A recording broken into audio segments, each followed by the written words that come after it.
एक दिन मैं बोरीवली सेंटर गई थी और मैं बाहर खड़ी थी, स्टूडेंट्स का सब आ जा रहे थे। मानसी मैडम वहाँ पे थे बच्चों के साथ इनिशियल डेज में, but she was so ज़ोन्ड in, उनको ये भी ध्यान में नहीं है कि मैं हूँ बाहर, उतना वो एकदम अच्छे स्टेट में थे परफॉर्मेंस के। उस वक्त सर और मैं गए थे, तो सर बोले कि उन्होंने मानसी मैडम ने शायद देखा नहीं।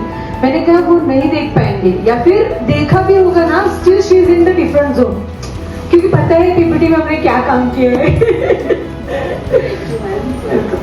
Hello, me Mansi Kadam, expert of math class teacher, वैदिक मॅथ्स टीचर, आणि मी माझा क्लास आपल्या बिर्ला स्कूलमध्ये घेते आणि जसं आता मॅम म्हणाला शुभदा मॅम, तसं मी बोरिवली ब्रांचमध्ये प्री स्कूल टीचर पण आहे.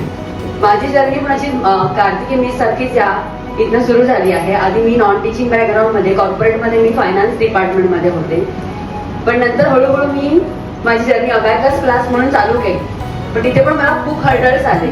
पण जेव्हा मी पीबीटीचं सेशन चालू केले, जसं उन्नती मिस म्हणाल्या की त्यांनी एकही सेशन अटेंड केलं नाही असं नाही झालंय, बहुतेक सगळे सेशन अटेंड केले, तसंच माझं पण आहे. तर मी बोलायला जायला पाहिजे, वक्तृत्व स्पर्धेत भाग घ्यायची, पण तेवढं मी बोललं जायचं नाही जेवढं आता मी कॉन्फिडन्सली बोलते.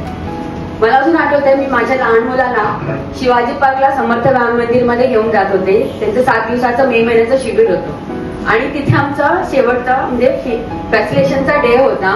त्या दिवशी त्यांनी रॅन्डमली विचारलं पॅरेंट्सना की कोणाला तुमचा एक्सपिरियन्स शेअर करायला, आणि माझा आपसुकच हात वर झाला. का माहित नाही, मलाच कळलं नाही. ते शिवाजी पार्क एवढ्या मोठ्या ग्राउंडमध्ये 500च्या वरती स्टुडंट्स होते आणि त्यांचे तेवढे दुप्पट पेरेंट्स.